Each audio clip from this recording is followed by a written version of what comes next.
जनता red मारे करवानी फरज पड़े। तेथी करूने पोलीसનું खराब ना देखाय एना पहेला पोलीस सावधानी राखे। नमस्कार, मैं आरिफ कुरेशी। हाल नर्मदा जिल्ला में जाने के दारू और अड्डा बोलबाला होय तेम प्रकारना घटनाओं सामे आवी रही है।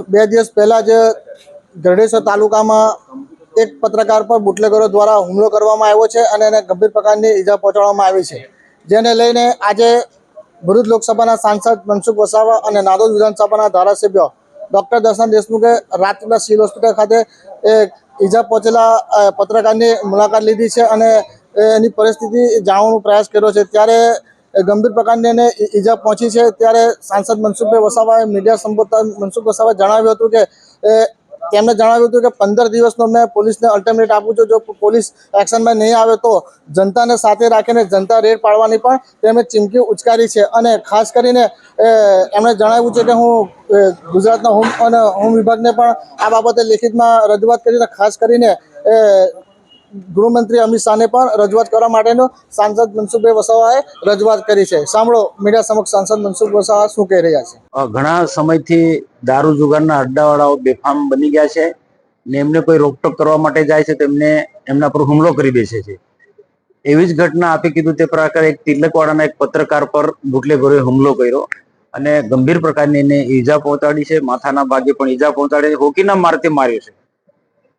આજે એની મુલાકાત માટે મેં આવ્યા હતા। ડોક્ટરો ખૂબ સુંદર પ્રકારની સારવાર એ કરી રહ્યા છે। એવી જ ઘટના બીજી ભરૂચ જિલ્લાના ઉમરલાના વાઘપરા ફળિયામાં રહેતા એક રવજીભાઈ કાકા છે, એને તીક્ષ્ણ હથિયારથી માર્યો છે અને એમના છોકરા વિશાલભાઈને પણ સખત માર માર્યો છે। તલવારો અને ભાલાથી હુમલો કરવા માટે આ લોકો આવ્યા હતા અને દુઃખની વાત છે કે જ્યારે આ પ્રકારનો હુમલો થઈ રહ્યો હતો, લોકોનું ટોળું હતું, એ વખતે પોલીસ વાન આવી તો પોલીસ વાન ગુનેગારોને પકડવા બદલે પોલીસ વાન ભાગી ગઈ। એટલે પોલીસ પણ બુટલેગરો અને જુગારના અડ્ડાવાળાથી ડરે છે સાબિત થાય છે। આજે છેલ્લા ઘણા સમયથી હું મીડિયા સમક્ષ સરકારમાં હું જે રજૂઆત કરું છું કે બુટલેગરો અને જુગારના અડ્ડા ચલાવનારાનો સામાન્ય માનવી પર ખૂબ જુલ્મ વધી રહ્યો છે અને એના માટે અવારનવાર મેં જે તે વિભાગોને સરકારને પણ હોમ વિભાગને પણ લખ્યું છે અને સંકલનમાં પણ આવા પ્રશ્નો અમે ઉપાડ્યા છે। રાજપીપળાના ધારાસભ્ય ડોક્ટર દર્શનાબેન દેશમુખ સાથે પણ અમે જિલ્લાના એસપી ને પણ અમે રજૂઆત કરી હતી અને આવા અડ્ડાવાળાના નામ પણ આપ્યા છે। થોડા ટાઈમ માટે એક્શનમાં આવી પોલીસ, પણ ફરી પાછું 15-20 દિવસ પછી રાબેતા મુજબ એ ચાલુ થઈ જાય છે। ખરેખર આ દુઃખદ બાબત છે। અડ્ડાઓ ચલાવવા, જુગારના અડ્ડા ચલાવવા, દારૂના અડ્ડા ચલાવવા ને એમાં કોઈ મીડિયાવાળા લોકો કોઈ માહિતી મેળવવા જાય તો એમના પર ખૂની હુમલો કરવો, આ તો બહુ ખતરનાક બાબત છે।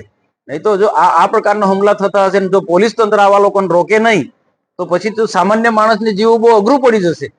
અને આ દાદાગીરી કરનારા લોકો આવી રીતના મીડિયાવાળા હશે કે પછી કોઈ પણ સામાન્ય માણસ નાગરિકને ખૂબ હેરાન કરશે।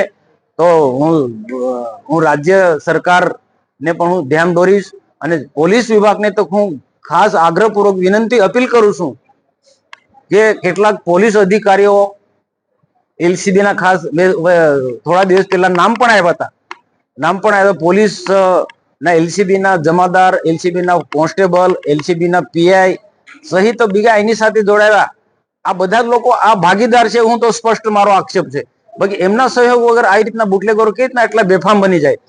જો હું અલ્ટિમેટમ આપું છું 15 દિવસની અંદર નર્મદા જિલ્લાના ભરૂચ જિલ્લા ઉમરલા વિસ્તારના જે બુટલેગરો છો એ બિલકુલ બંધ ના કરે તો મારે નૈતિક જવાબદારી લઈ અને મારી ટીમ બનાવીને આવા અડ્ડા ઉપર મારે जनता रेड मारे करवानी फरज पड़े। तेथी करूने पोलीसનું खराब ना देखाय एना पहेला पोलीस सावधानी राखे અને ખાસ કરીને નર્મદાના એલસીબી પીઆઈ ચૌધરીને મારે તાકીદ કરું છું કે તમે ખોટી વાતો ના કરો। તમે તમારી સાથે જોડાયેલા જે જમાદારના કોન્સ્ટેબલ આમાં ઇન્વોલ્વ છે અને જો તમે આ બંધ નહીં કરાવો તો સરકારમાં તમારા વિરુદ્ધમાં હું લેખિતમાં આપીશ અને એનાથી પણ જો પરિણામ નહીં આવે તો ભારત સરકારના હોમ મિનિસ્ટર હું અમિત શાહની રજૂઆત કરીશ।